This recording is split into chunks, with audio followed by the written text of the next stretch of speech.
Donald Trump just said the quiet part out loud. Now, this was at a town hall meeting on Fox News on Thursday. Trump just admitted that his next move is to cut Medicare and Social Security. Take a look. When these trade deals kick in, and when the economy is the best economy we've ever had, it's nothing compared to what it's going to be when the trade deals kick in. But if you don't cut something in entitlements, you'll never really deal with the debt. We'll be cutting, but we're also going to have growth like you've never had before. Now, okay, so now I love how the Fox News anchor right there was like, yeah, but you got to cut something, right? You got to cut entitlements. He's like, oh yeah, we're gonna cut it, and then we're gonna have growth like you've never seen before. Oh, really? Tremendous growth. It's kind of funny because you had the last 3 years to have tremendous growth, and what happened? Didn't quite happen. I mean, look, unless you're on Wall Street, then there was tremendous growth. Executive compensation, tremendous growth. But you look, the very people who depend on Social Security and Medicare, have they seen any of that growth? Nope. They have not. And they never will, because guess what? It doesn't trickle down. You're literally going to hurt the people that need it most and help the people that need it least. But that's generally what the Trump administration, what these corporate Republicans, these corrupt Republicans, and even corporate Democrats are all about. I mean, look, they never want to defend Social Security. They don't like Social Security. They hate it. The only thing is, the voters, Republican voters, love it. They love Medicare. They love Social Security.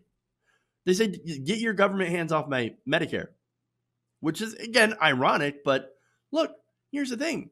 I love Medicare as well. I don't benefit from it, but I love the fact that, yes, even Trump voters have a safety net, can go and see a doctor when they're sick, and can survive off Social Security.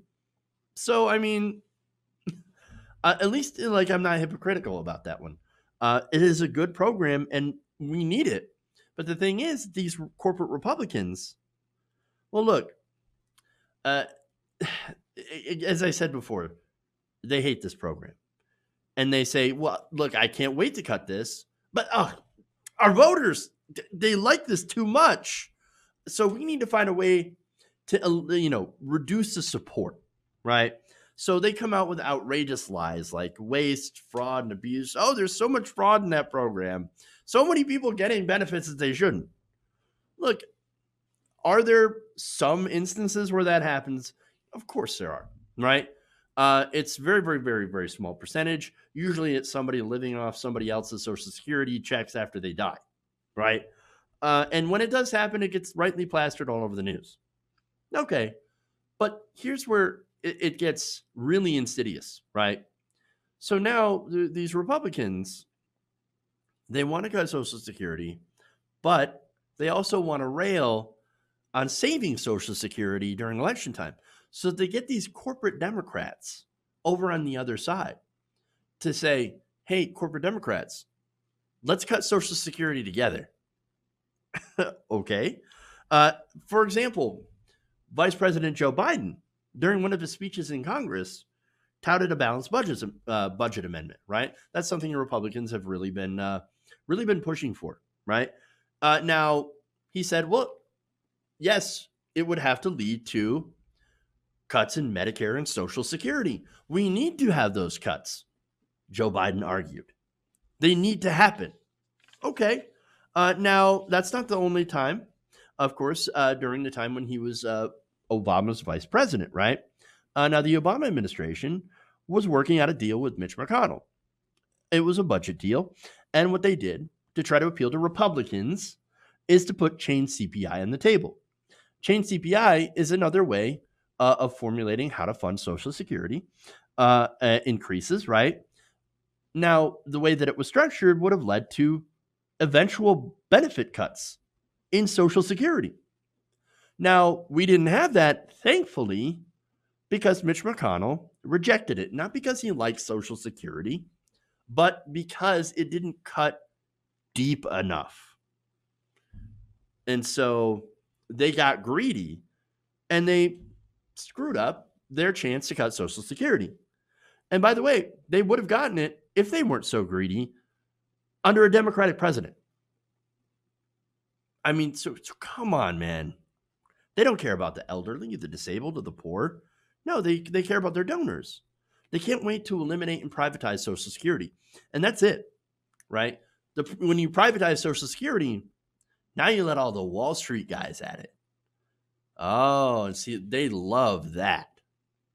They can't wait to get their hands on privatized Social Security in order to make an extra buck for themselves at your expense. And look, that's who Trump is. That's who Joe Biden is, right? Well, there's only one candidate out there that actually does want to protect Social Security. The only one that's left still in the race, right? And that's not only is Bernie Sanders in favor of protecting Social Security, but also expanding it, making sure that people get larger cost of living increases. And so, for me, the choice is obvious. If you care about Social Security, you're not going to vote for Joe Biden. You're not going to vote definitely for Donald Trump because he just admitted where there's going to be cuts. No, you'd vote for Bernie Sanders.